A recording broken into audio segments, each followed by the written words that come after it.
Good morning, brothers and sisters. I just want to say blessings to you all and greetings.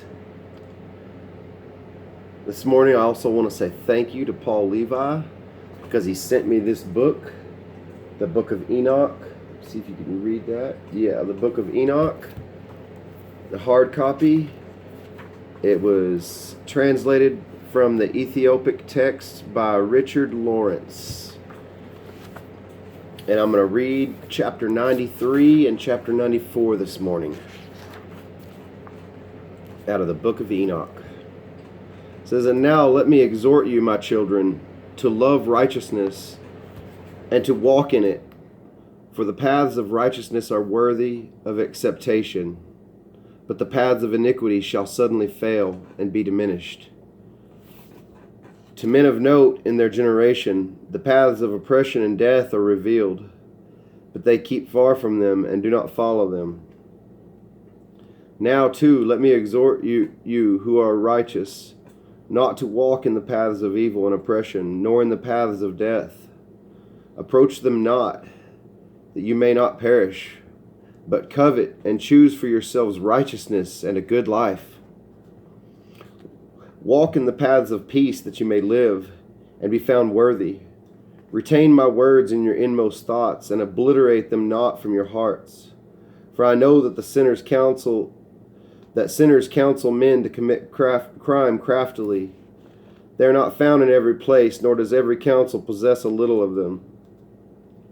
Woe to those who build iniquity and oppression, and who lay the foundation of fraud. For suddenly they shall be subverted and never obtain peace. Woe to those who build up their houses with crime, for from their very foundations shall their houses be demolished, and by the sword shall they themselves fall. Those too who acquire gold and silver shall justly and suddenly perish. Woe to you who are rich! For in your riches have you trusted, but from your riches you shall be removed, because you have not remembered the Most High in the days of your prosperity. You have committed blasphemy and iniquity, and are destined to the day of the effusion of blood, to the day of darkness, and to the day of the great judgment. This I will declare and point out to you, that he who created you will destroy you." Let me repeat that verse. It says, "This I will declare to you and point out to you, that he who created you will destroy you. When you fall, he will not show you mercy, but your Creator will rejoice in your destruction. Let those then who shall be righteous among you in those days detest sinners and the ungodly. Oh, that my eyes were clouds of water, that I might weep over you, and pour forth my tears like rain, and rest from the sorrow of my heart. Who has permitted you to hate and to transgress? Judgment shall overtake you, ye sinners." I'll repeat that verse again. That's chapter 94, verse 2. It says, "Who has permitted you to hate and to transgress? Judgment shall overtake you, ye sinners. The righteous shall not fear the wicked, because God will again bring them into your power, that you may avenge yourselves of them according to your pleasure. Woe to you who shall be so bound by execrations that you cannot be released from them, the remedy being far removed from you, and on account of your sins. Woe to you who recompense your neighbor with evil, for you shall be recompensed according to your works.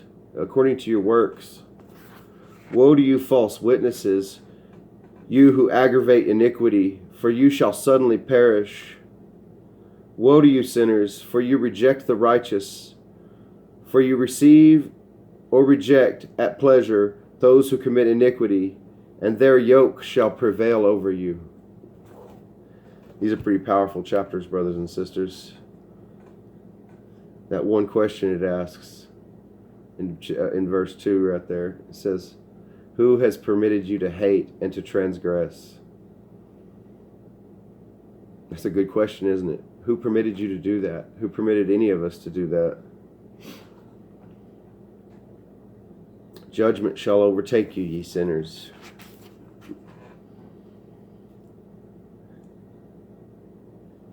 In verse 5 of 93, it says, walk in the paths of peace, that you may live and be found worthy.